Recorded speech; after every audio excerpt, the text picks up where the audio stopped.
inside, White Cap Arctician, and then Good Birthday, Cap Francais, Soto Sizzler right on the inside, blue and white jacket, with only Caradoc and Victory Chime behind. Victory Chime is being ridden along by Hector Crouch. Heading down towards Tattenham Corner, and it's Sweet Reward that's going to turn first. Ahead of the City's Phantom in second place. Bad Company on the inside. Out wider is Arcoob, Love is Golden. Then Royal Champion behind these Moktasar, Spirit Dancer and Arctician, and Good Birthday travelling quite well down the outside. Once again, they head down the centre of the home straight, and it's Sweet Reward. Bad Company and the cheap pieces on the right. Royal Champion is running on. On the left is the City's Phantom. Then Spirit Dancer. Behind these is Soto Sizzler making ground now under Ryan Moore as they run on towards the final furlong and a half, and Royal Champion maybe just strikes the front from Sweet Reward. On the outside, Good Birthday, Bad Company, and then Soto Sizzler and Spirit Dancer, but it's Royal Champion that leads the way by 2 lengths. Soto Sizzler is fighting on well down the outside, but close to the finish. Royal Champion is well in charge, and Royal Champion by about 3 lengths to Soto Sizzler. Good Birthday third, Sweet Reward, Bad Company next.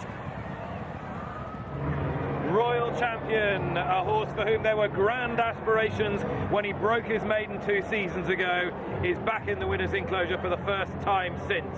There's not been all that much water under the bridge, to be fair. Clearly been hard to train, but Roger Varian has persevered. He's won at 14-1 under Andrea Atzeni in the silks of Sheikh Mohammed Obeid.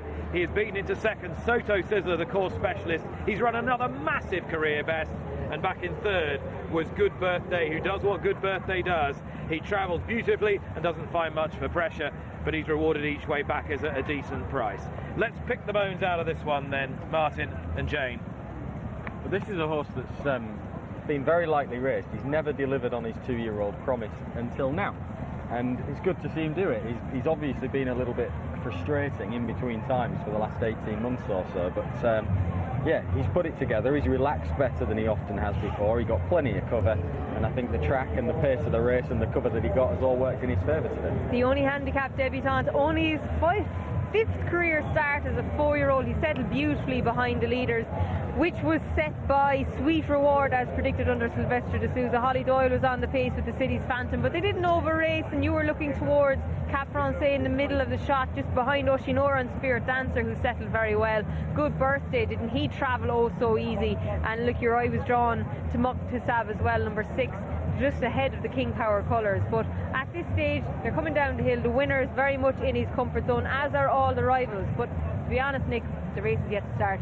It hasn't really unfolded. You've got on the front end here, giving a bold sign. I can understand why they did it. Sweet Reward, and they're just all sort of angling to decide where they're going to go. And Andrea Atzeni's done quite well, because theoretically he had the most disadvantageous position the way the races have been panning out.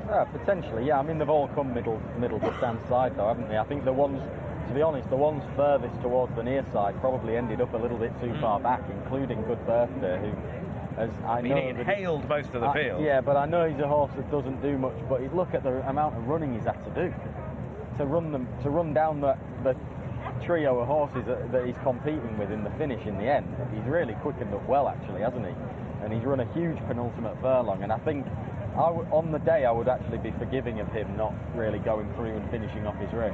Soto Sizzler's run another massive race. What a horse he's been. Yeah, he's so consistent. You'd have to think maybe Good Birthday, if he was tracking a horse that carried him into the race for a little bit longer, he might have been placed a little bit closer, but it didn't matter. This guy came home at 14-1 because he was so completely unexposed. The only handicap debutant in it.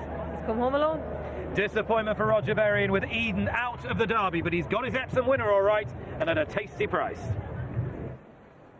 Yeah, taking performance, wasn't it, as well, from Royal Champion and Andrea Atzeni. They're absolutely bolted up here. First time in a handicap, and first time since being gelded. He looks like a pretty useful sort.